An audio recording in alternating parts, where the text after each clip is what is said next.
Afternoon. Please take a seat. This is the last session for the day in this hall. Thank you all for sticking around. It's been a long day.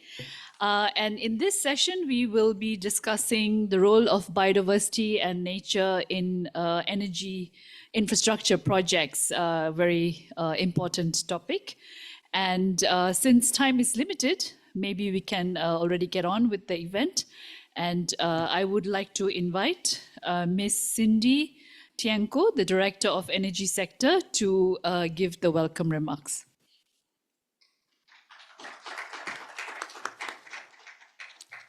Thank you very much, Karma. Good afternoon, everyone. Thank you so much for staying. It's late in the day, but thank you for being here. It's truly my privilege to welcome such a diverse and accomplished group of people in this hall. Your presence here signals something important, that we are ready to rethink how we design and deliver energy infrastructure in a changing world. For too long, biodiversity and nature have been considered primarily through a safeguarding lens. It is indeed essential, but often seen as external to the core business of energy.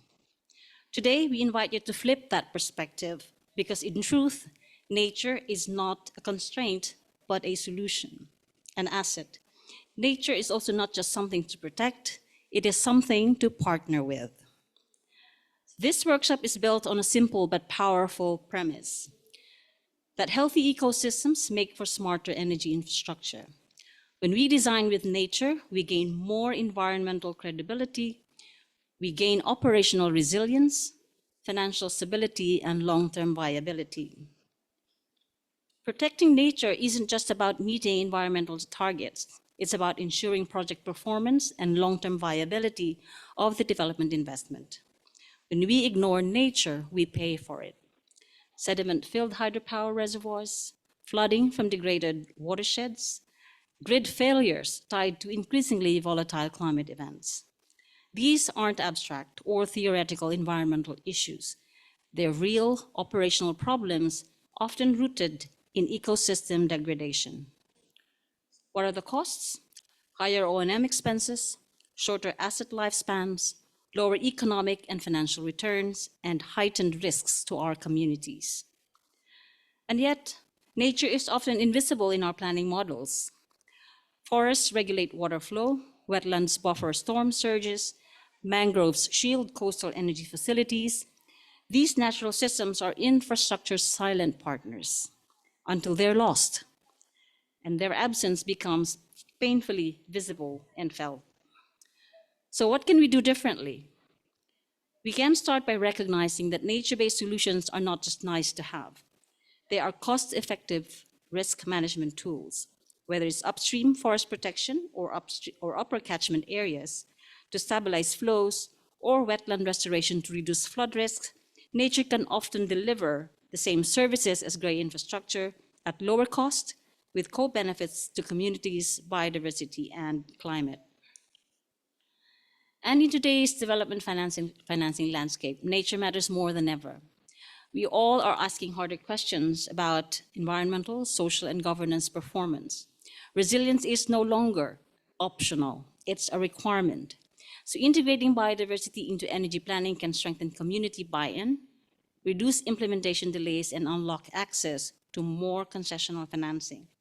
At ADB, we are committed to helping our developing member countries think differently and proactively.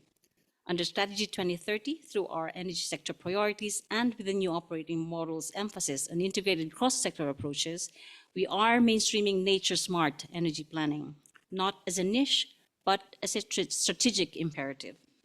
Today's session will bring this to life. You'll hear from leading voices across science, policy, finance, and project implementation. We'll explore how nature has been factored into real energy projects, not as a regulatory checkbox, but as a value creator that improves outcomes for people, for infrastructure, and for the planet. Thank you and welcome to this insightful and engaging session. Thank you.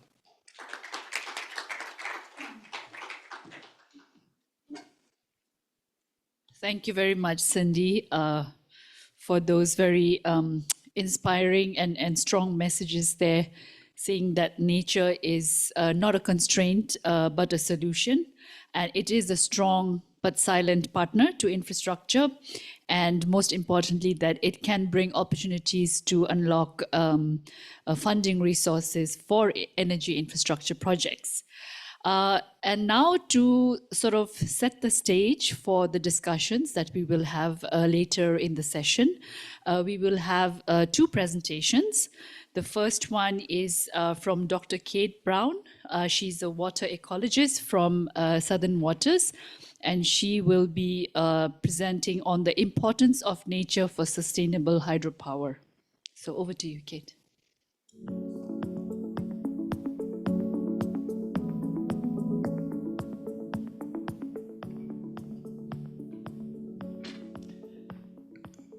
Good afternoon, everybody. It's nice to see a nice full room. Thank you very much for your time and attention. Cindy covered a lot of what I want to say in her opening address, but let's just go through it anyway. I was asked to just sort of look at why is nature important to hydropower rather than what can hydropower do to protect nature. Just turn that on its head a little bit, as Cindy said. But before I do that, I just want to start with the context in which hydropower places itself. And this is true of all water resource developments. It places itself in the river catchment, in the river ecosystem. Rivers are flows for and of life. They're carbon sinks and temperature moderators. They provide protection against flooding, as we heard just now. They're amongst the most biodiverse systems on Earth, which means they are complicated. And they are of fundamental support to people over generations. It's no accident that most of the major cities in the world are on or near a river. They're integrated and connected with multiple longitudinal and lateral links, and they're highly complex to try and figure out what is going to happen to them when you change their driving, when you change their drivers. Because they drain such vast landscapes, and because there's so many human uses on these river systems, they are highly threatened and they're highly vulnerable. But they're also incredibly powerful, and when they go wrong, it goes wrong very, very powerfully. It's worth remembering that rivers are essentially giant conveyor belts, taking material from the mountains to the sea. So when hydropower puts itself in this context, immediately it starts to depend on the same things that we all do and that rivers do in particular. So global functions such as carbon sinks and temperature control, the ecological infrastructure that supports these ecosystems and helps with things like flood alleviation and sediments. With biodiversity, the balance of species, I'll come to that in a second. And then, of course, the all-important public support. So in the time I have available, which is very short, I'm going to go through some of these functions. So let's just start and go through them one by one. The global functions, essentially, as with most of the things on the planet at the moment, avoiding disruption of global functions. In the case of rivers, carbon sequestration and other climate moderators. It slows and moderates climate change, which benefits hydropower. I don't think there's many people that will argue with that. These climate change challenges are numerous. Possibly the most two important ones are too little water. When the snowfall stops or the rainfall stops, there's a problem with generating power, and too much water. When we end up with flash floods, like from glacial lake failures, then we end up with damage to hydropower, and that also costs money and also reduces hydropower output. So those global functions are as important to hydropower as they are to anybody else. Which brings us to the ecological infrastructure. Cindy mentioned protecting catchments and connectivity reduces the financial and eco-social costs of hydropower. This is because things like catchment management moderate river flows, so we get a more even pattern of flows, smaller floods. It also reduces sedimentation. I know enough about hydropower to know that hydropower operators do not like sedimentation. It reduces storage capacity, it reduces project life, and it clogs and scours turbines. It also deprives the downstream catchment of sediments. On the other side of that coin, maintaining the connectivity, things like properly designed fish passages can mitigate the impact on fisheries. And when we look at in places where hydropower has been around longer, we see that in a lot of cases, if not almost all of the cases where there are migratory species, they have been retrofitted with fish passages. But this meant that there was considerable damage already done, some of which is not reversible. It's expensive to retrofit fish passages, and they're less effective. It makes much more sense to take it on board from the outset. Biodiversity, the third of those things that I listed initially. And this is about understanding and respecting the balance in nature and reducing unintended consequences. Nature can bite. We have examples of those in hydropower and other kinds of development all over the globe. Clogged intake screens from aquatic vegetation as a result of aquatic vegetation just taking over a whole area. Schistosomiasis, bilharzia, being increased by some dams, such as the dams in Mali, through poor operations, hopefully being mitigated now, and the host snails for schistosomiasis being decreased through insightful operations on something like the Three Gorges. So that's got major impacts to the people downstream, to health in the catchment, with knock-on effects back on to any hydropower project. And then things like toxoalgal blooms. The example here, there are many. The Yali Falls and Sasan River had problems with that as a result of deforestation of the catchment, leaching of nutrients and the subsequent agricultural activity, an algal bloom that then gets released downstream into, in this case, another country. The ramifications for a hydropower project or something like that are enormous. And then we come finally to public support. I think we started with it, we'll finish with it, and it's all the way in between. There's no doubt that hydropower projects gain support when they protect nature, livelihoods, cultures, and ways of life. There's also, I would say, very little doubt that civil society plays an increasingly prominent role in affecting decisions and operations, and there are examples from virtually every hydropower project. Fishing in Nantam 2, agriculture in Tabela Dam, tourism in the Namada Dam, culture in the Chico River Dam in the Philippines here, biodiversity in the Chengareng Dam. So there's been these issues that have come up time and time again that's resulted in civil discontent, and that's a lot to have to deal with as a hydropower operator. The thing is that hydropower can be part of the solution.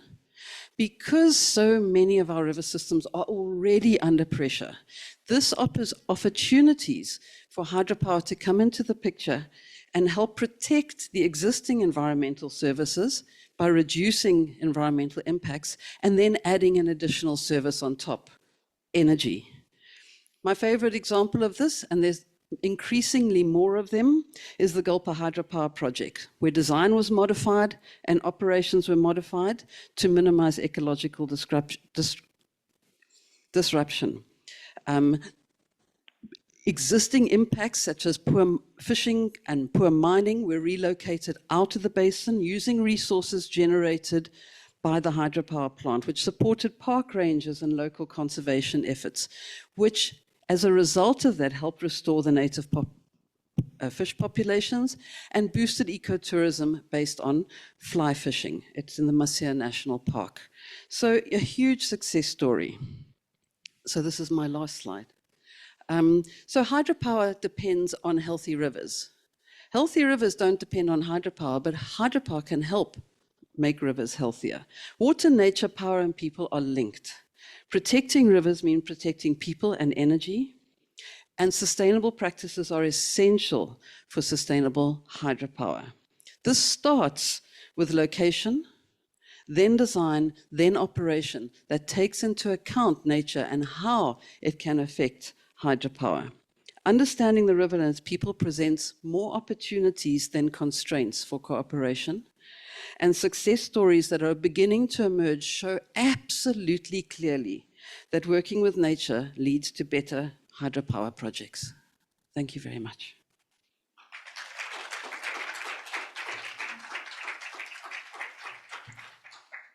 Thank you very much, Kate. I think that is a very good message for this session, that protecting nature is good for hydropower. It is basically protecting the hydropower project. And now we have another speaker here, my colleague Duncan Lang. He's a senior environment specialist in ADB, and he will be presenting to us a very cool tool called EviStep, and we will hear all about it from Duncan. Over to you.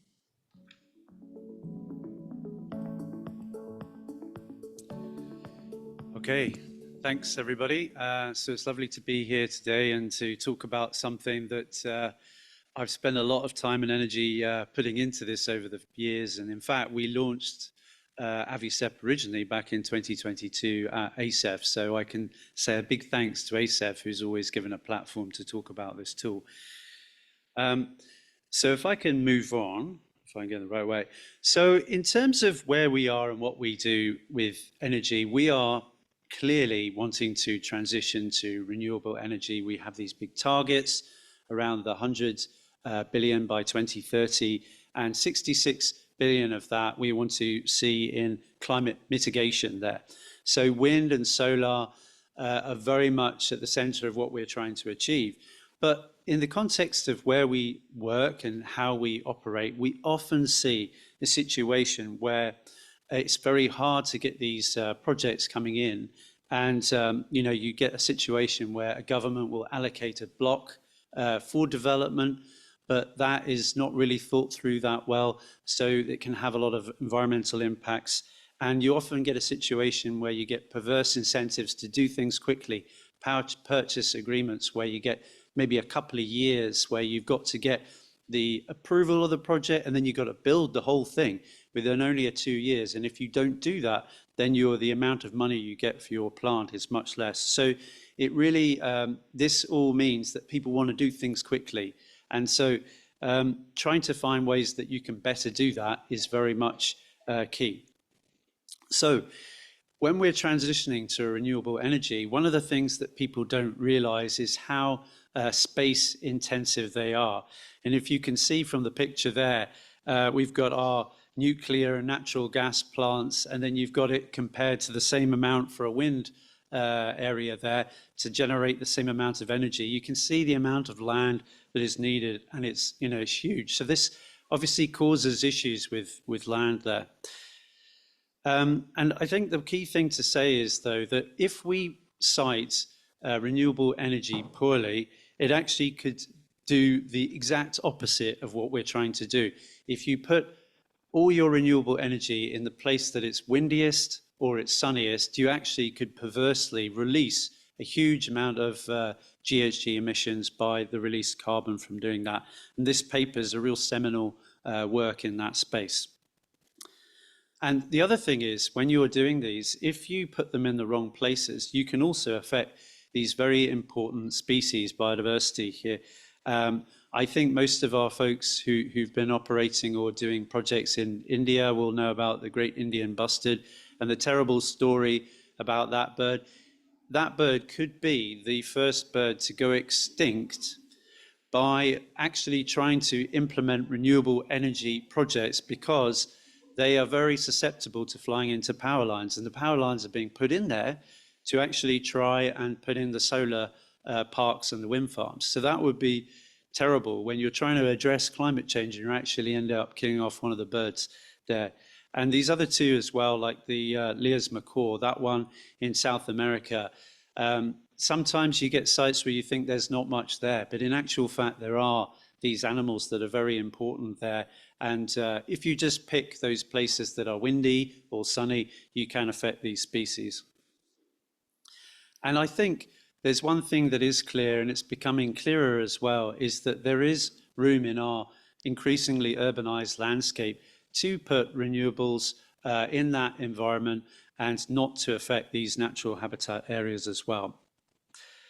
And so really this is leading me to where we feel like we need to go, and that is with thinking about spatial planning. Now, when anybody does normal renewable energy projects or any energy projects, you look at all the different layers that are there. You look at your geology, you look at your wind resource, you look at the grid, the existing grid. And I think the idea here is purely just to add that additional layer on top of that with the biodiversity data. And this is an example from Kenya where they did that. And moving forward, and I think maybe Bruce might talk about this later on, as our new environmental and social framework and our new safeguards are coming into play, we really want to emphasize that avoiding impacts to, priority biodiversity features is really critical.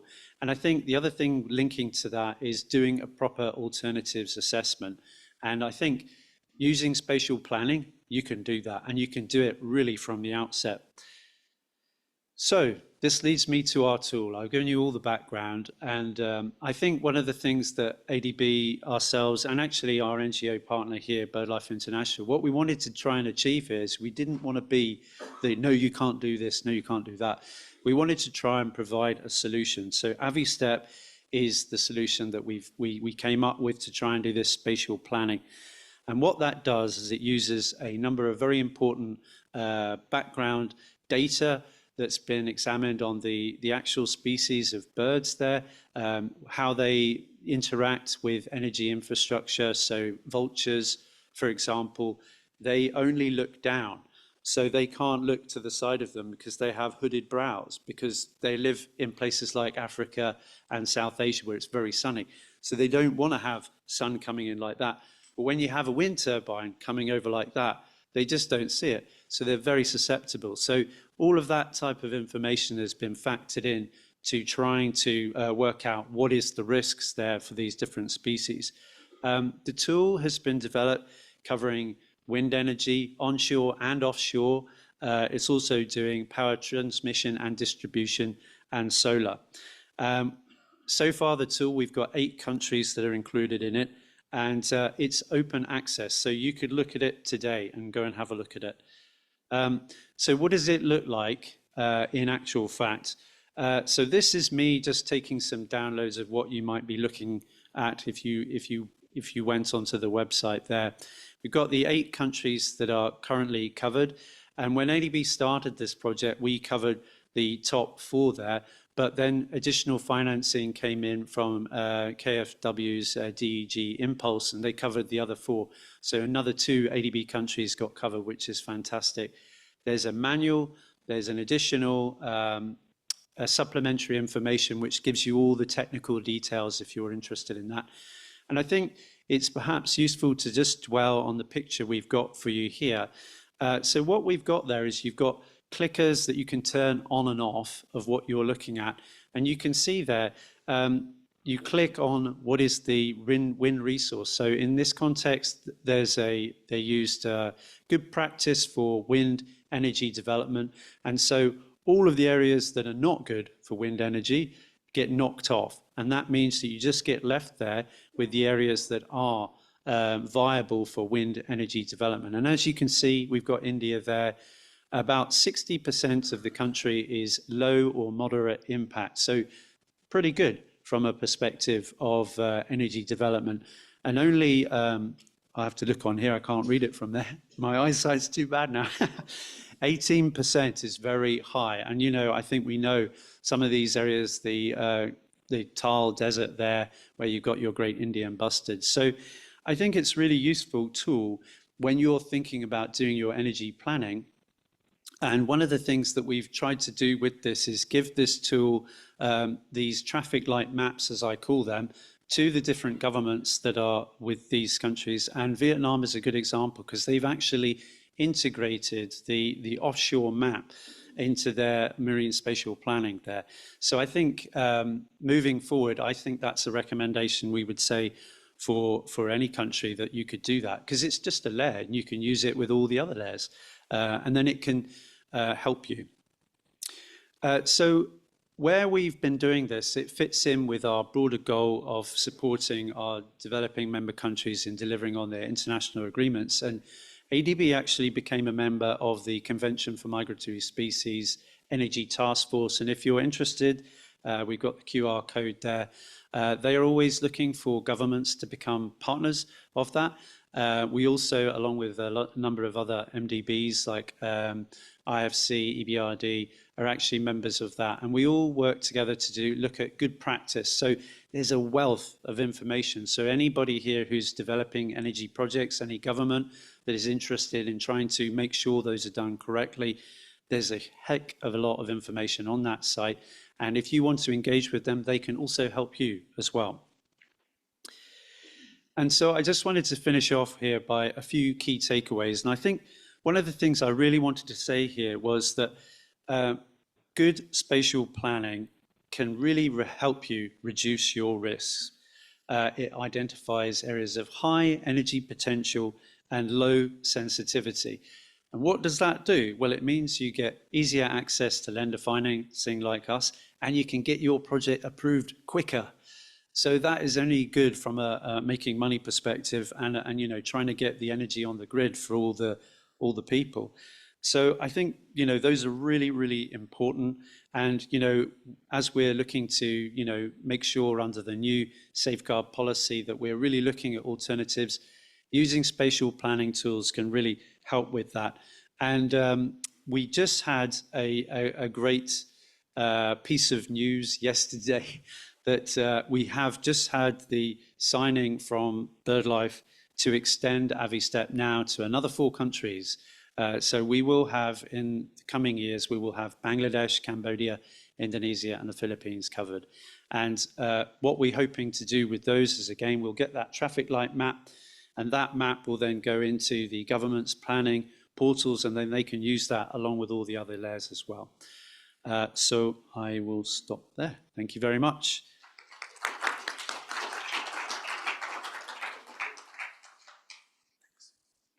Thank you, Duncan. It's very encouraging to see how quickly the tool has expanded to so many countries, and now there's another 4 more countries coming in. And I encourage our government delegates here to please explore this tool. It is a really cool tool, and as Duncan says, it will only help you to you know, plan and design your project quicker and avoid problems down the line. So now that we have learned about the importance and the role of nature in hydropower projects, and we've also learned about this super cool tool, which helps solar and wind farm projects and even transmission lines. Now we will move on to the panel discussion session. And we have a great team of panelists here. And I would like to invite them to the stage one by one. First, Dr. Kate, we just heard from her earlier today. She is a water ecologist, so she's sort of like our scientist here in the room. Second, I would like to invite our colleague Rafael Abbasov. He's a senior energy specialist from the Energy Sector Office here in ADB, and he will speak more from the investment financing side. Then we have Bruce Dunn, who is the director from the Office of Safeguards in ADB, and he will share his thoughts from the safeguards angle in energy projects. And is our Nepal speaker here, Mr. Hitendra Dev Shakya, the managing director of Nepal Electricity Authority. So he will share perspectives from of managing energy projects, in particular run-of-river projects in Nepal. And last but not the least, I would like to invite Mr. Gabriel Aimea, I hope I'm pronouncing it correctly, who is the Director for Ministry of Mines, Energy and Rural Electrification from the Solomon Islands, who will also share some insights on their projects in the country. So I will transfer here now. And thank you very much to our diverse range of panelists here. Today in the panel session, we will focus our discussion on 3 different segments. The first segment is discussing how and why nature and biodiversity is perceived as a risk in energy infrastructure projects. The second segment will focus on how to convert those risks into opportunities. And the third session will focus on how to consider biodiversity and nature as an asset for energy infrastructure projects. So first I turn to Kate, our scientist here in the panel, to share your thoughts on why should energy planners and engineers care about environmental flows when designing hydropower or other water-related infrastructure. I know you already shared some thoughts in your presentation, but if you could share a bit more on this. Thank you. Certainly, I'll try to expand on that a little. Building a dam on a river it causes major changes to the system. Any dam, whether that be for hydropower or for abstractions, for irrigation or whatever. And it's doing so in a system that has provided ecosystem services for millennia, ranging, as I mentioned in my presentation, from global functions to very large-scale global functions to very small-scale things like catching a fish for the family pot.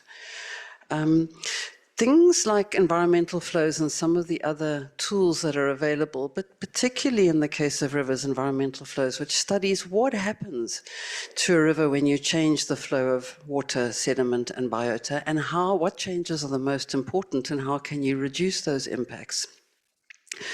Those are really important to try and ensure that hydropower adds to the array of services offered by a river, instead of replacing the services that are of value for one set of the population by a different set of services that are of value to a different set of the population. As I mentioned earlier, I believe that it can be the solution and that the answer is in understanding these systems and how they work and how to work within them, as at least, as Duncan said, one of the major considerations when putting together these developments. Thank you. Thank you very much, Kate, and thank you for being very concise. So second, I move on to Rafa, and if you could share from the financing angle on how biodiversity risks are currently perceived by investors in energy infrastructure projects. Yeah, thank you very much. It's a very tough question because when we discuss about the risk, the perception of the risk requires quantification, measurement, and appraisal. And usually when you do apply this technique to something which is kind of easy to measure and easy to understand and easy to convey, the risk formulation exercise become very kind of easy exercise. And investors naturally looking at this as a very direct way. When you talk about the biodiversity, when you talk about the nature, this is an area where there is a natural gap between what I call investors' mindset of return profitability based on the accounting laws which have been invented 500 years ago versus biodiversity, which is an evolving science, evolving area, where the evaluation, appraisal, and quantification become very, very difficult.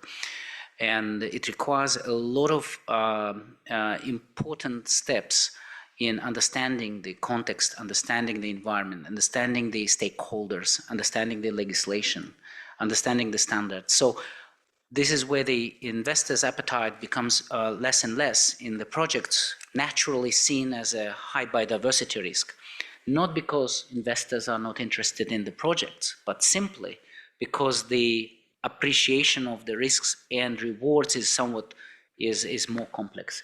This is a very general, unfortunately, dynamics, and this is where the so-called integrated approach is important, because the mindset of investment appraisal should be changed. And not surprisingly, you could see this team of emerging areas as we put together as a way of combining new techniques and technologies to quantify and integrate that into the so-called investment appraisal practice. Thank you very much, Rafa. So yes, the appraisal process is quite challenging, and actually it's an evolving field, as you said, but we are progressing in terms of valuing nature. We have a Natural Capital Lab and some initiatives ongoing under this, and hopefully together with the emerging areas team in Energy Sector Office, we can help to bring more solutions to address this challenge. So moving on to Bruce, who is director from Safeguards. So Bruce, we talked about I think Duncan mentioned the new safeguard framework, which was recently approved. So how is ADB moving beyond traditional compliance to promote early integration of nature in the design of energy projects? Okay, thanks very much, Karma, and thanks so much for all of you being here today. Duncan, I really want to give you a great congratulations for the AviStep tool and for adding those countries. And I think it gives us a window in terms of how we can actually be engaging differently. The traditional approach to our safeguards or looking at environmental and social risks is we're coming in at a project level. And I think the biggest challenge that we face there with projects is, typically the very intensive work that has to be done right around looking at project feasibility, the engineering design, is usually front-loaded, where a lot of the consideration of the nature, biodiversity, ecosystem dimensions typically comes in later. And I think that's the really big challenge for us is you're really looking then at opportunities foregone. You're really not in a good position to be able to avoid risks. And of course, Raphael's talking about investor risk. That's where you may then be in a situation you're not really able to mitigate those risks, or you need to go to what are often very costly and challenging biodiversity offsets to be implemented in the long term. So I think the innovation is really around pushing to get upstream. Tools like AviStep can really help us to do that. There are, of course, others. We've used for many years also a tool called the Integrated Biodiversity Assessment Tool, and that actually has a lot of the same sort of data layers. AviStep takes it a little bit further in terms of also being an investor tool, because it allows you to look at wind or solar resources and overlay that. But it's really getting that information strategically. So examples, we're now working also on strategic environmental assessment. We're trying to get up early. Work ongoing at the moment in Kazakhstan, although I think the challenge there is a lot of great opportunities for wind development in the country. And there has been several projects already put on paper being proposed. We're looking at financing several. We're now trying to catch up to say, look, okay, we've got not one project, two, but three. We need to go back and do a full and comprehensive strategic assessment. Ideally, though, we're looking to work with our clients and really provide some value addition services where we can start to do that work at an earlier stage. So, thank you. Thank you, Bruce. I think strategic environment assessment is something that we definitely need to use more often in ADB projects, and it's great to hear about this this effort in Kazakhstan. Moving on to the managing director from Nepal Electricity Authority, if you could share your thoughts on the kind of biodiversity risks that you encounter in the energy projects in Nepal. And as we all know, Nepal is a big producer of hydropower project, as well as hydropower energy, as well as other forms of renewable energy. So if you could please share your thoughts on the type of risks that you have faced. Oh, thank you, Carmen. Yeah, I'm very happy to share some of our experiences in preserving biodiversity while making hydropower projects. So, the first thing that comes to mind is, of course, the fish of the river, protecting the fish in the river. And we have not so good experience with fish ladder. Wherever they have been designed and constructed, they've not always performed well. So the good experience that we have had is having hatcheries and then shifting upstream and releasing them in the upstream pond. So this we have done in Kaligandiki River. We have a fish hatchery there, and it has helped not only preserve some of the critical and endangered lists, for example, the Masair fish species, but also other species there, and has helped the local fishermen community and the boatsmen. Another example is the vulture, and they are quite sensitive to the lines, transmission distribution lines along the, I mean, if you have a hydropower project, you have to evacuate, and there must be lines. And they're especially sensitive to 11 kV or medium voltage, because their wingspans tend to, short circuit if they touch the lines two phases. So trying to use covered conductors or AVC cables so that they avoid those lines, and installing poles and towers so that they can use those for the purse, and also having feeding places for the vulture, so that the vulture, I think it has been a success story there. And regarding trees, the biodiversity in trees, maintaining them. So where there are, some trees, for example, I don't know the English, the botanical name is called simul, which is normally used by the vultures. There's a particular tree, and so if that tree lies on the way of the transmission line, it's a no-go. You have to shift the transmission line. So, and the smaller trees, then we make a taller tower, so you don't have to cut the trees completely. So there are some of the activities that has been done, and we have that ICU red list for critically endangered species, and we watch them, and there are biodiversity strategy 2014 to 2020 and biodiversity action plan 2020-25, which is still active now. And there are institutions like Nature Trust Conservation Trust, I think, is NTNC, and which was previously named after our king, but now is Republic, so it's not the name king's name is removed from there. And also there is a provision now in the Water Resources Act, which has just passed from the Parliament. To protect and to take care of biodiversity. So we have those good practices in Nepal. I think they are quite successful, but of course always there are conflicts. Especially the fish conflict that we cannot avoid. In such cases, we have to make a very detailed plan how to maintain those fish species, what ways we can do that. Thank you very much for sharing the experience from Nepal, and it's very real, the kind of examples that you gave about the risks in relation to the fishes and the vultures. And it's good to also hear about the solutions that you've been using, including, I think you mentioned about the new requirements to protect biodiversity. So you touched upon also on the solutions, but not just the risks. So I think this is the last point in the first segment of the discussion, and we learned about the risks and, of course, the challenge with the fish ladders. Looks like you need to have a conversation with Dr. Kate here, perhaps after the panel session, on how to address that challenge.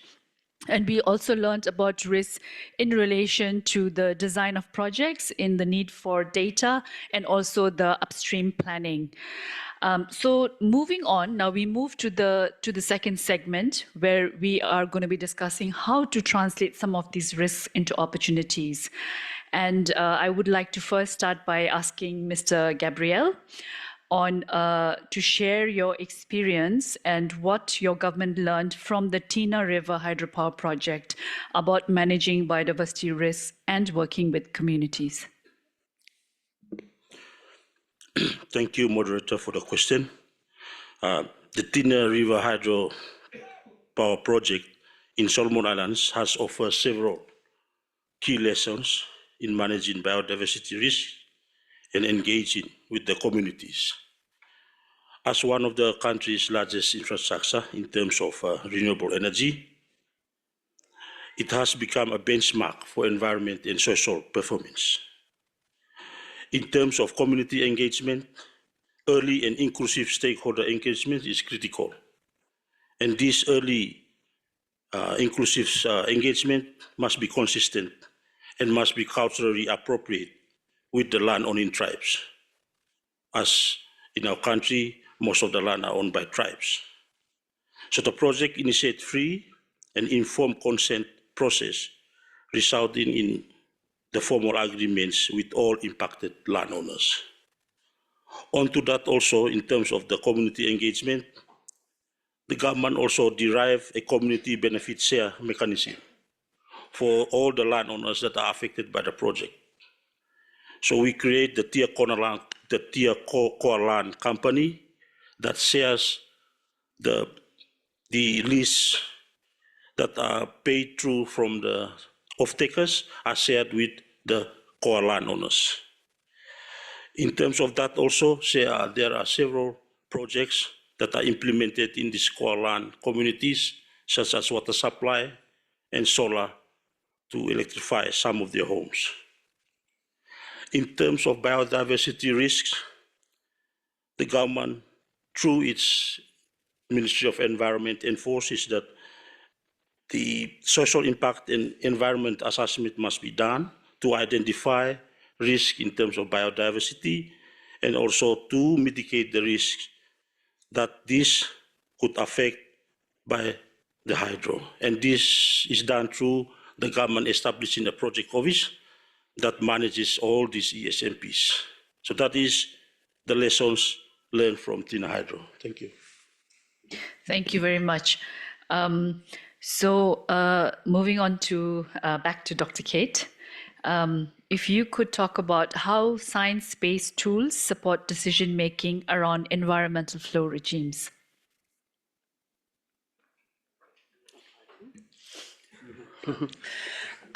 Thanks, I'll try to do that. Again, going back to what I was saying when I made my presentation, rivers are complex ecosystems. And when you change, you put a dam in place and you change the flow of water, sediment, and biota, there's any number of changes that can happen. In my view, it's really not a good idea to guess on what those changes might be. And it's really also not a good idea to hope that those changes won't happen. They will, and the chances are you're going to guess wrong. In many cases, when we're doing studies, we're looking at if we change the flows a little bit this way, a little bit this way, we get completely different answers. The good news is that there is a field of study that has focused on the other important side of building hydropower and water resource development projects, and that is on how to do it and reduce your impact on the environment. And this field of science has produced a whole lot of scientific tools. For me, it makes sense to use them. I do think that there's some way that field of science and the developers and planners and designers can come closer. Bruce was talking a little bit about widening your focus. He's quite correct, as with most environmental stuff, at a much wider scale, particularly rivers that sit within a basin and operate within a basin. That's one way of doing it. But these kind of tools are there to assist. It makes sense for me to take that expertise that's been distilled into them and use them to help with decisions. Most of them are not going to give you an answer. There's no silver bullet. And the silver bullet definitely isn't 10% will look after the river for the rest of eternity. But they will be able to say, if I do this, this will happen. And in the cases where we've engaged with hydropower developers meaningfully in this, I think it's as been rewarding for us as it has been for them, because it is possible to find solutions, not to stop the impacts, but to considerably reduce them, which means reducing the costs. I want to say one other thing, if I may. And the thing is that bringing these considerations in, and others have touched on this, bringing these considerations in at the end of the party, when everybody has divided up how much power they're going to get and where it's going to go, it really is very, very difficult, because at that stage, the view is that you're taking things away from people.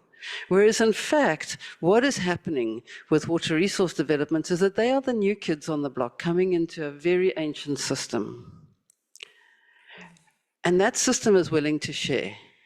So trying to maximize everything is never going to work if you're looking for sustainable solutions in a river ecosystem. And I think that's very similar to what Duncan was saying. You know, sometimes it's really great if you can have low impact and moderate to high instead of high impact and extreme.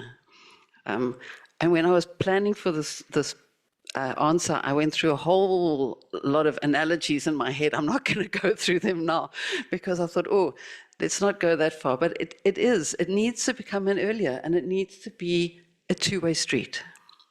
Thank you. Thank you, Kate.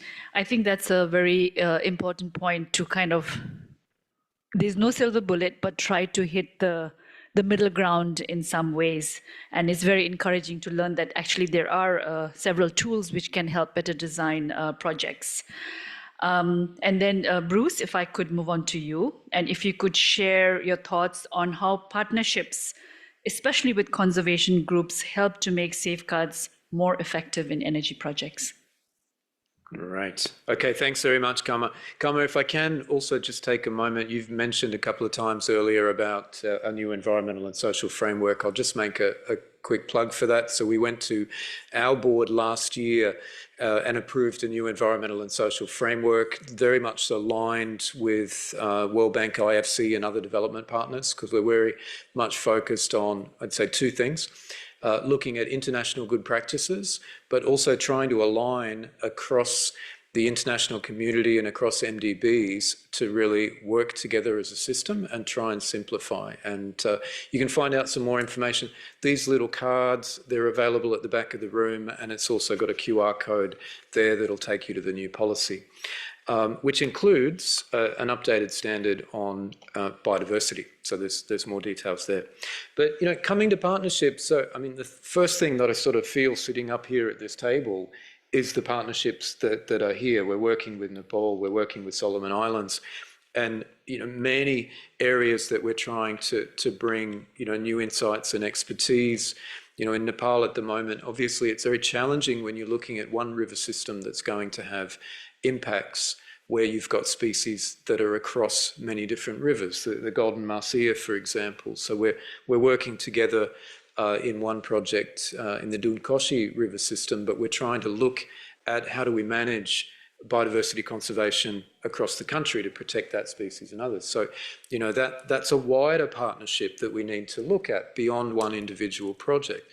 You know, similarly in the Solomon Islands, some of my colleagues are looking at how we can sort of take a strategic look at river systems in the country and what you can do to manage those and to work with local communities. So, you know, those sorts of broader partnerships are always going to be very important. Scientific community, you know, brings in that expertise, and Kate's been very humble in terms of some of the things she's sharing, but we're working together now on a number of things like some guidance materials around free-flowing rivers, and also looking at environmental or ecological flows. So that, you know, those sorts of partnerships, very important to the work that we do, but equally with civil society. So we've had long-term partnerships with the World Wildlife Fund, WWF, the IUCN, BirdLife International. So the tool that we've just been developing around AviStep really couldn't have happened without the expertise that they bring, working with the community of local birders that are collecting data and feeding that into global data sets that will give us a better understanding. So I think it's really about all of these partnerships and, you know, working together, because they all play a role and they all contribute, I think, to that, you know, maybe Kate, when you're looking for, it's about a balanced perspective. And then I think the wider the stakeholder engagement that we have, the more likely we are to be able to get balance. And then I think that also allows the investment community to come in because we've got confidence that that project will be socially acceptable and will get impact. So thank you. Thank you very much, Bruce. Yes, indeed. I think partnerships and trying to have as many different kind of partners, bringing in different expertise to the table is really important. And moving on to our speaker from Nepal, earlier we heard about the early community engagement and the lessons from our speaker from the Solomon Islands. So now from Nepal, if you could share if there has been any success with co-management, benefit sharing, or engaging with the community in energy and biodiversity conservation in energy projects. Thank you again. I'm an engineer and a hydropower engineer, so not very knowledgeable about the scientific aspect of it. So when I look at the energy project, I know there are challenges to biodiversity, but without going to the detail and trying to look for solutions as an engineer, I try to look for solutions. I don't say, oh, these are problems. I say, what is the solution? So when I look for solution, I say, okay, who knows how to manage this better, the best maybe? I think give them the knowledge that comes from the science, but the local people are best who can handle this. So that's the approach. So making them aware of those critical species, and then telling them how we can benefit by preserving them. For example, there's the red panda in Larani. It's a Langtang National Park, and preserving them and not to hunt them down, and then using them, their sighted areas as a tourist zone, ecotourism.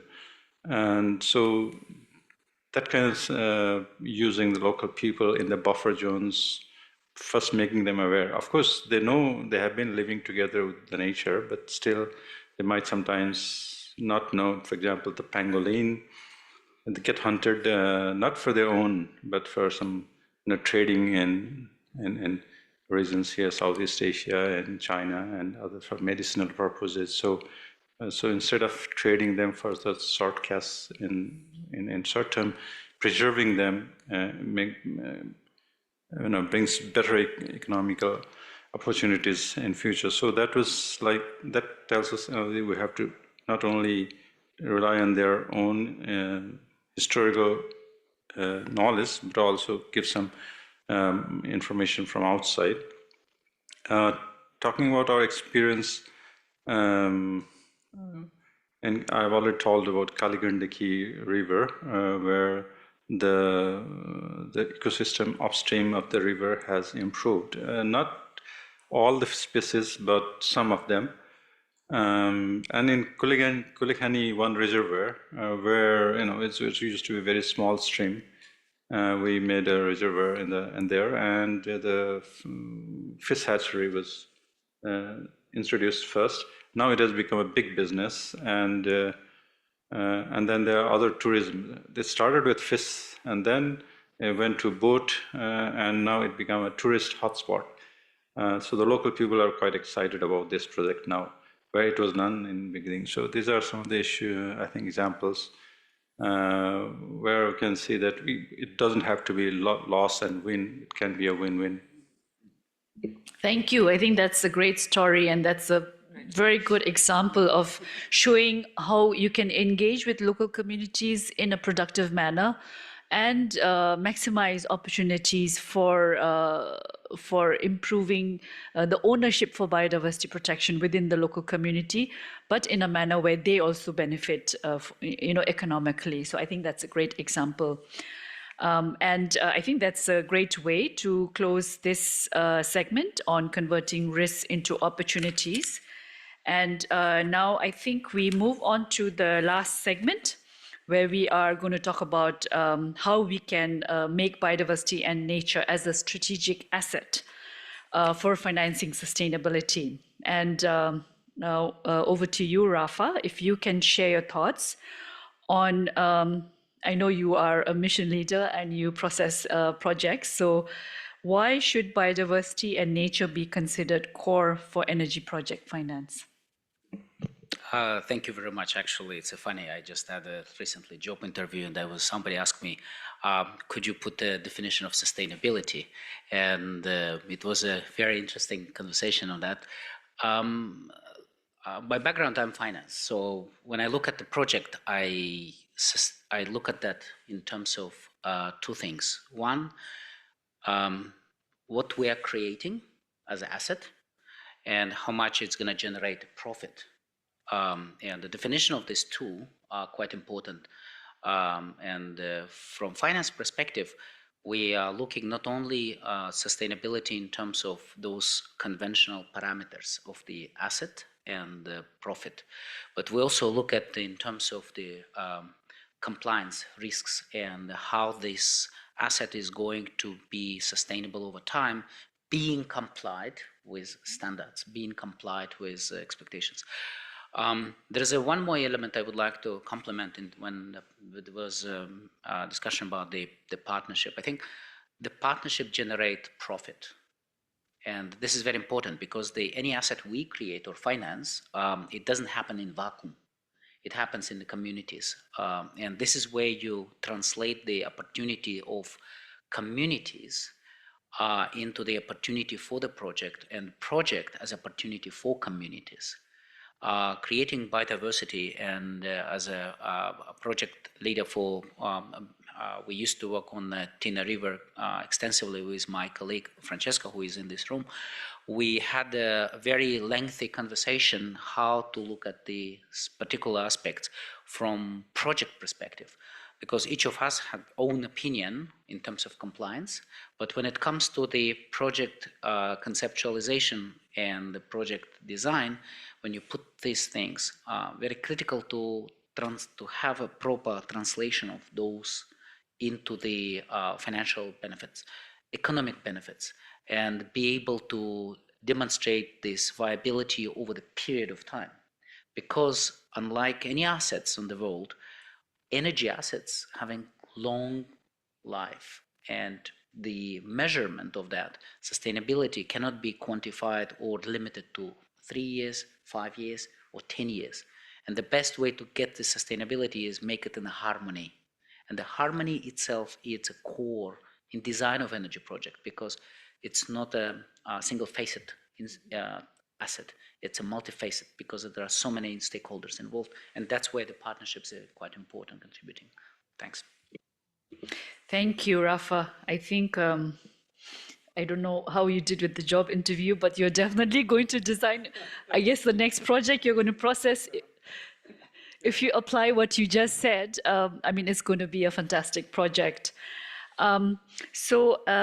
Mr. Gabriel, if I can ask you this question, how do traditional knowledge and nature-based approaches improve energy access and climate resilience? And I know there is some very good experience in the Solomon Islands in this. So if you could please share your thoughts. Yes, traditional knowledge and nature-based approaches plays a very critical role in improving both energy access and climate resilient projects. It is due to the uniqueness of our country that is very geographically situated and thrown with our culture and the ecological content of our country. The traditional knowledge for these islands is very critical in terms of the customary governance, where to put the project, where is the river usually flood, when there is flood, where is the river reach? Those are some of the traditional knowledge that is very critical in terms of establishing a project. So with that, nature-based approach for energy access is also critical in terms of managing the system locally and maintaining its local materials. And this is very is essential in ensuring that communities must also buy in into the project. Thank you. Thank you very much. Yes, I think that's some very important insights on, locating the project site. Of course, it's the local communities that are living there that would know best, and also using nature-based approaches, engaging with the local community in the design and implementation of the project. So now we will move on to some key closing messages from our panelists before we move on to the Q&A session. And I'll start with Kate here. And all the panelists, if you could please think about if you could change one thing, whether it's policy or financing or planning or institutional mindset, a very important one, to better integrate biodiversity into energy, what would it be? So may I start with Kate? Do I get to go first? Yes. Fabulous. My vote is mindset. I think that if we've got a common mindset and a common goal, I think all the other stuff comes into alignment. So I would think of those, if I have to choose, which I don't think you can, but the first would be mindset. Yes, I fully agree with that, Kate. Mindset is very important. Rafa? I have the answer. I think, yeah, I think when someone asks me, what do you think about the energy asset, particular Tina River, which we've been discussing too much, my response to our colleagues at the government, I said, look, the approach to Hydra project, or any energy project, it's an intergenerational asset.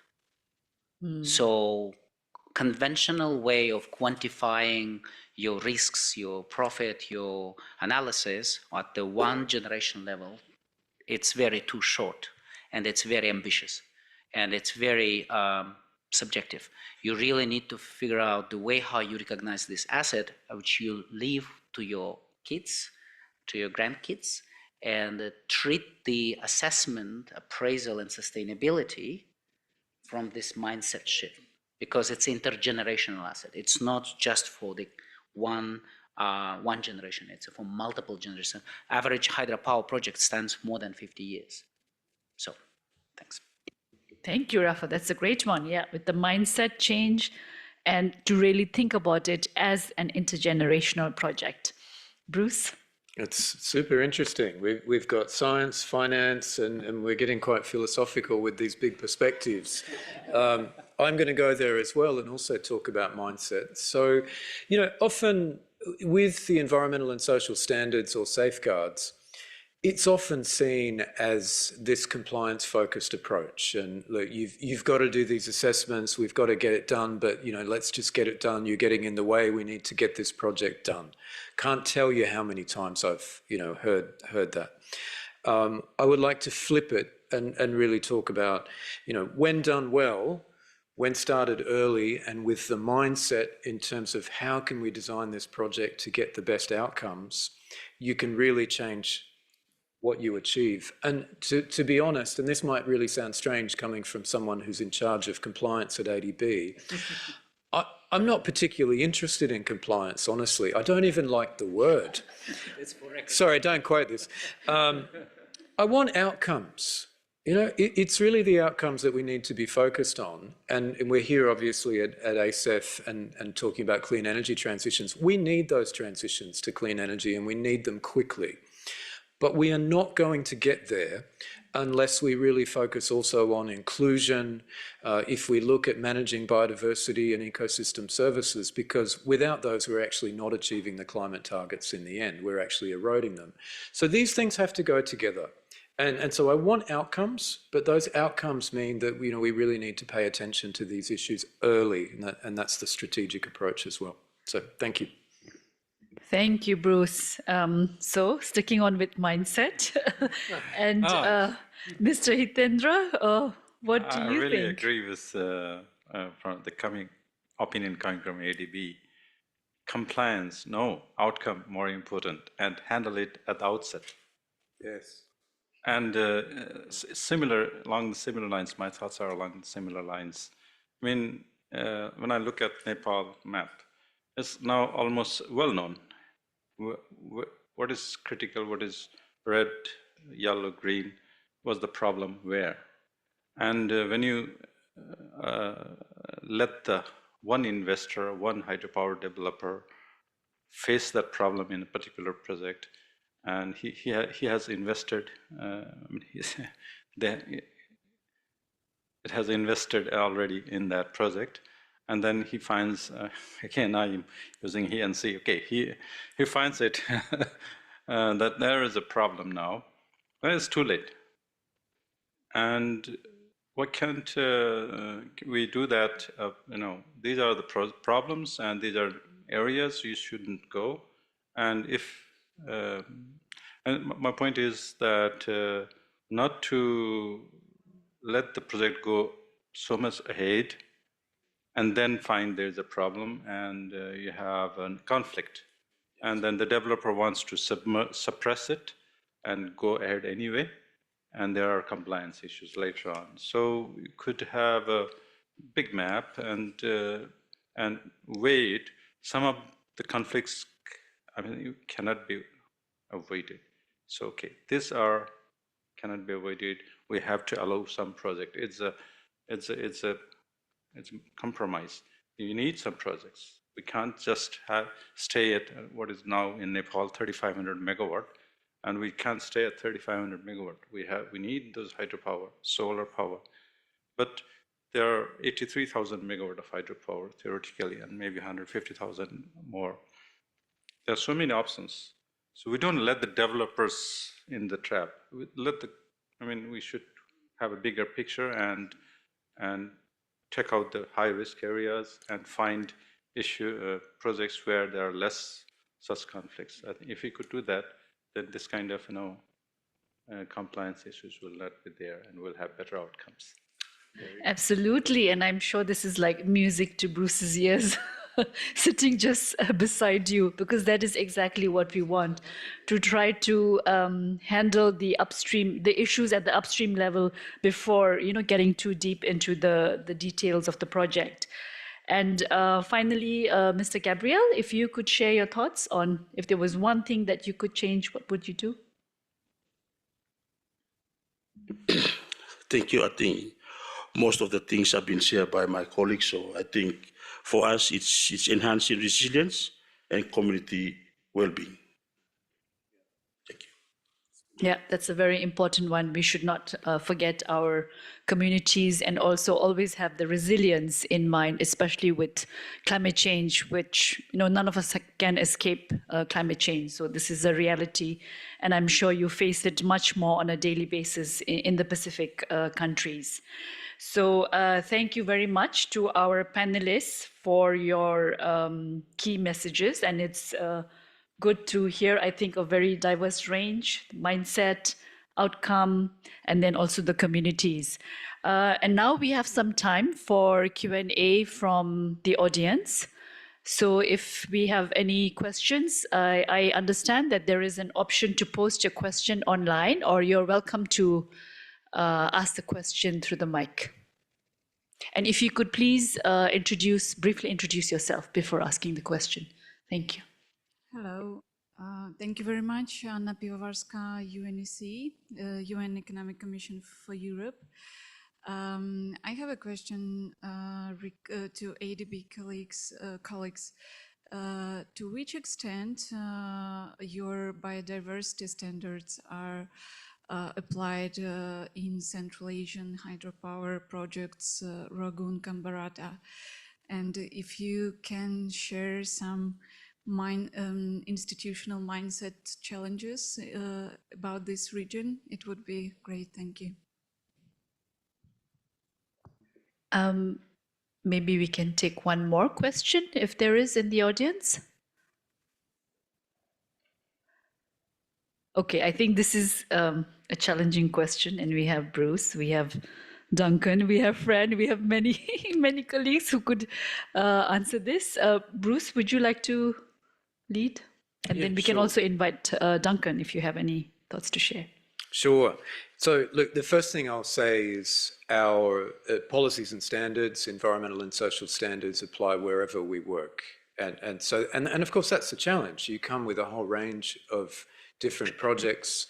Our policies are not designed just for hydropower. We also look at education sector, health sector, and we need to apply good practice standards wherever we work.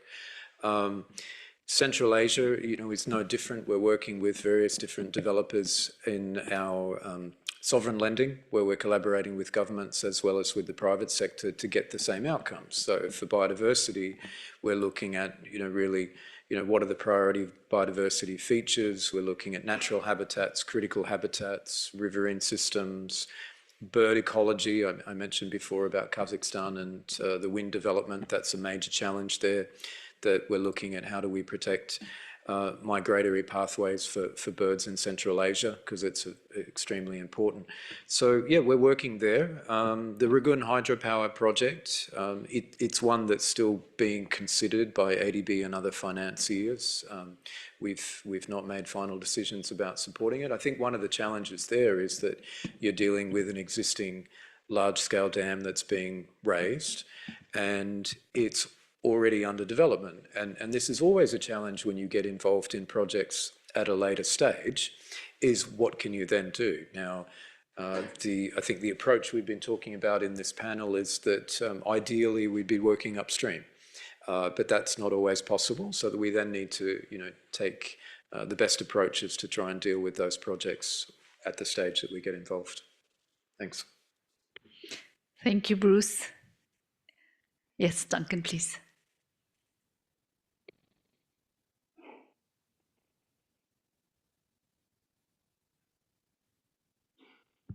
Okay, so maybe just one thing to add is that the new policy, which was approved last year, it comes into effect from January next year, so the new ESF. So any project concepts that come through next January, from January onwards, assuming we're all good, is they would be applied, the new policy would be applied to them. So under any projects that are now, you're looking at the standard that applies the existing safeguard policy statement, which was approved back in 2009. But as Bruce said, we're still, all safeguards is everywhere. And I think in this case as well, we've also, I don't know, do you want to talk about the World Bank full mutual reliance, Bruce, at all? Well, I can do, yeah. So I think one issue that we face across large infrastructure investments, and of course many projects that we're doing in the energy sector are at a larger scale, you're bringing in multiple partners, and we often all come, Gabrielle and Solomon Islands, right? We've got multiple financiers, and we're all coming with slightly different policies, maybe well-meaning, but we're all trying to apply different policies. We're now trying to work together to see how we can mutually rely on each other's policies. So we've developed a first agreement with the World Bank where we're co-financed together. We can use and apply the full suite of policies of a lead institution. So that's something that we're now looking at in several transactions. Thanks. Thank you. So actually there are a couple of questions which is here online. I just refreshed the tab. So the first question, and let me read it out first. When we discuss about various aspects of biodiversity and ecology in energy projects, complying with requirements of international and national regulations urge multi-stakeholder engagement. How is the sharing of best practices of such engagements, how can it be ensured, the sharing of best practices, and how the feedback systems evolve for continued improvement with emerging needs? So this is concerning stakeholder engagement in biodiversity and ecology. Who would like to take this question? Yes. I think the best person to answer is Francesco, who just recently completed one for Tina River. So maybe you can give an example.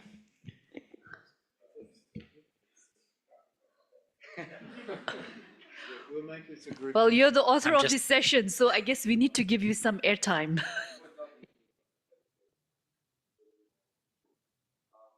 Well, this is a long question and I didn't get all of it, but there are a range of different stakeholders, right? And I think nature is one of them. People and nature, I think, is very important to engage them. Like everyone says at the very beginning, the example we have in Nepal, for example, where we are developing, try to develop the Dukoshi project means engaging not just with NEA, but engaging with the Ministry of Environment, engaging with some the NTNC that was mentioned before, with multiple communities at the project site. That has been extremely important because it's creating the right setting for developing a successful project. How to then share this information that comes is a difficult question, because sometimes some of these projects are very site specific, so you can't take the same experience from Nepal and exporting it to the Solomon Islands. So I think it's very much site specific, at least country specific. There are some principles that you can share by country and country, but what ADB is doing, for example, is creating guidance or technical notes that can be used by different borrowers or different clients that will apply general principle, and they will be published by the end of the year, I hope. And then stakeholder for engagement is one of them, for example. Yes, absolutely. Bruce, would you like to add anything?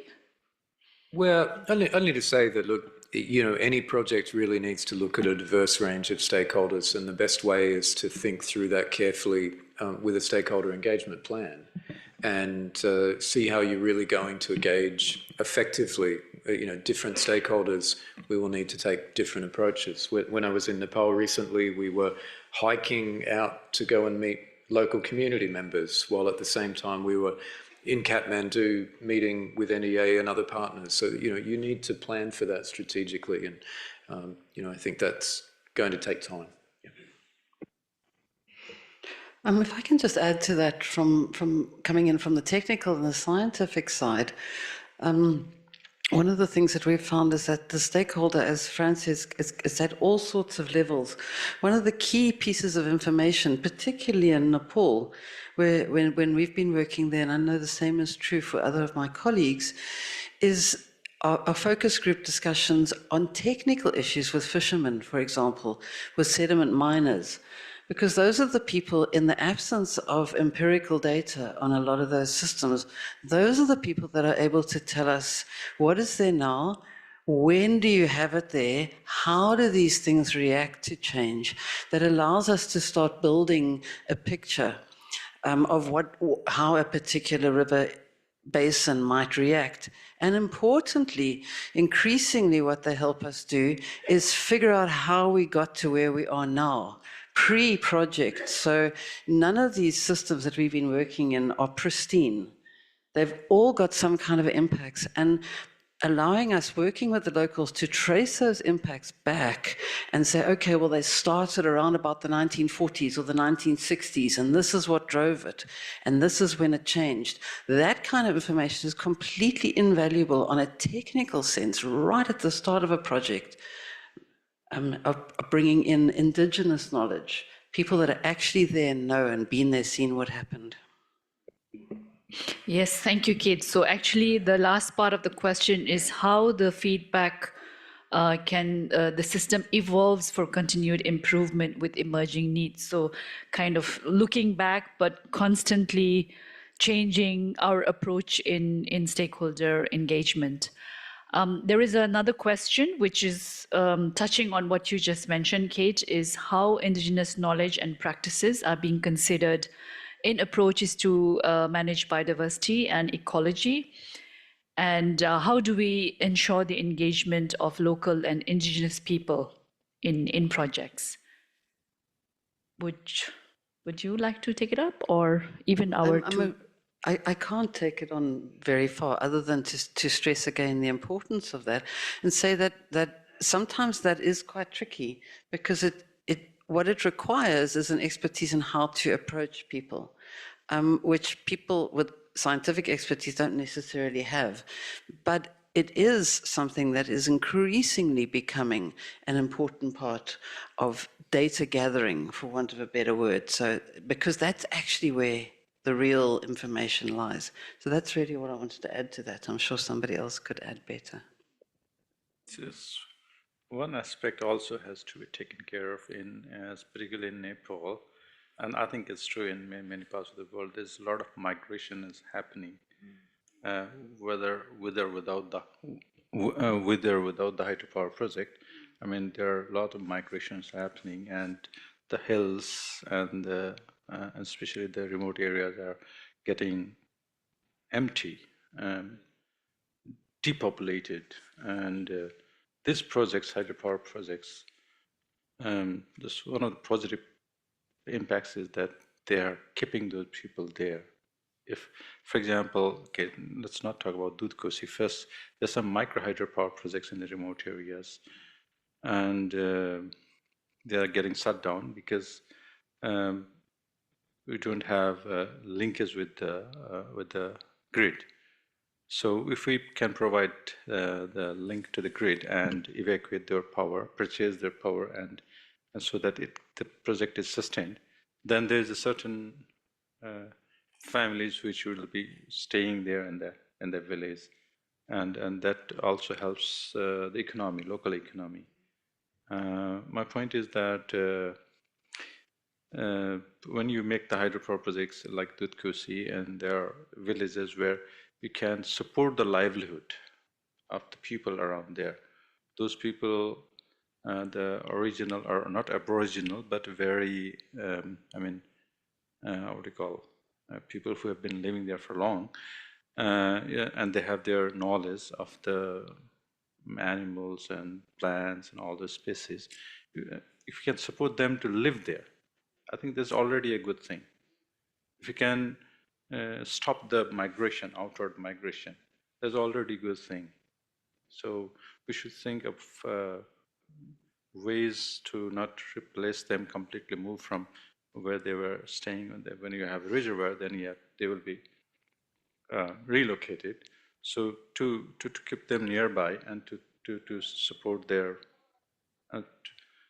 how to say it, make it possible for them to stay nearby and have a good livelihood, so that the ecology is maintained. Yes, yes. So incentivize them. And then also, as you mentioned in your previous answer, to make them like the biodiversity champions, or, like take more ownership. So at the same time, benefit from the project, but also serve as the stewards for biodiversity in the local area. You put it right. Yes.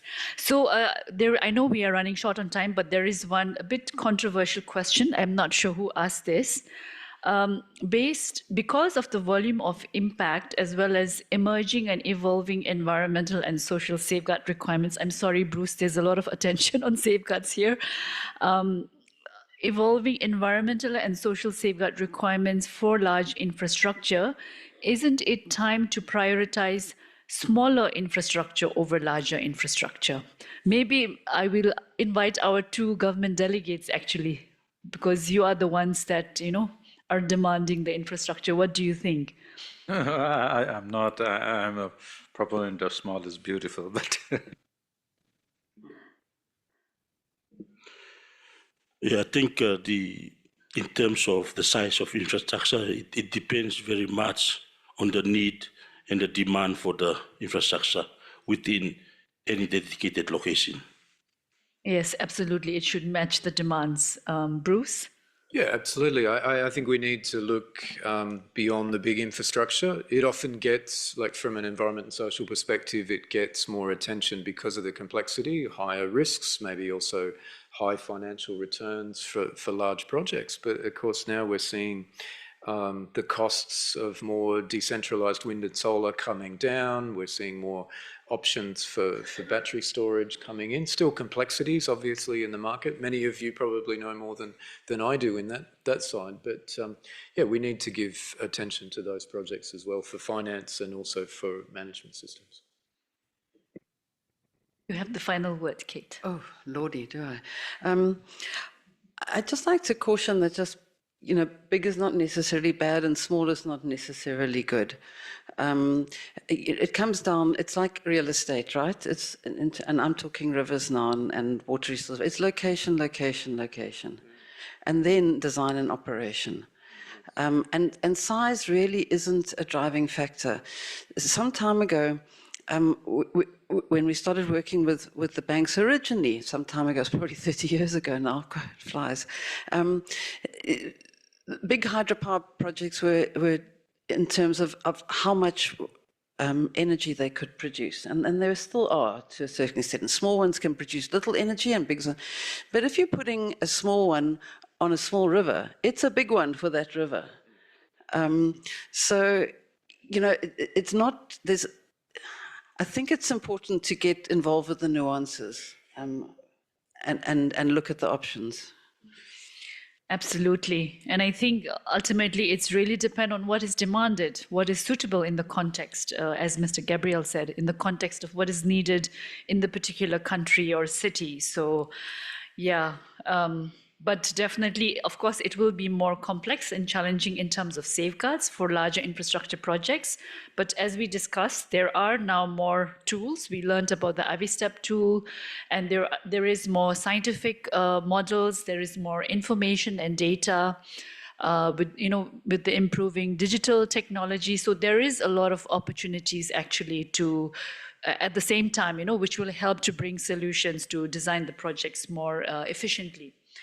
So with this, I think we should close the session. We are a few minutes over time, actually. I think we had a great discussion, a panel session, very diverse range of panelists speaking from different perspectives. We all acknowledge that energy infrastructure is important. We all need energy for our day-to-day lives. And they are still being seen as risks. However, the situation is improving. There is more knowledge, more tools, more awareness. We are getting more and more data, valuing nature. So we are moving in the direction of what was the final segment of the discussion, of seeing nature and biodiversity as an asset in energy infrastructure projects. And we do have a lot of nature valuation, and hopefully within ADB, not yet, but hopefully within ADB soon, we can truly include the value of nature in the economic analysis of projects. And I really liked what Rafa mentioned, that partnerships generate profit.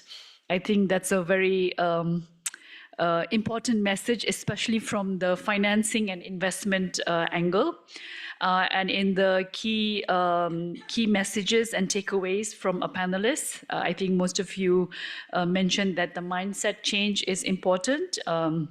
Focus on the outcome and not so much on looking at things from a problematic point of view. Rafa mentioned the intergenerational, to see it as an intergenerational asset. So I think these are all very important messages.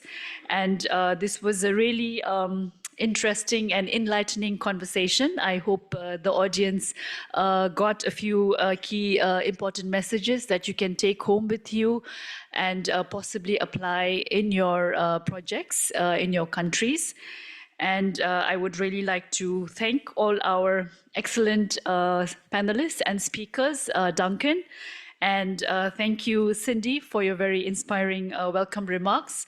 And last but not the least, thank you to Fran, who is actually the author of this session. He's the main guy that prepared for this session, so I had an easy job to just read out what he had prepared.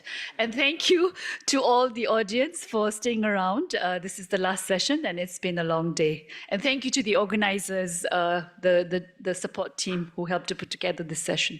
Thank you very much. And thank you to our able chair.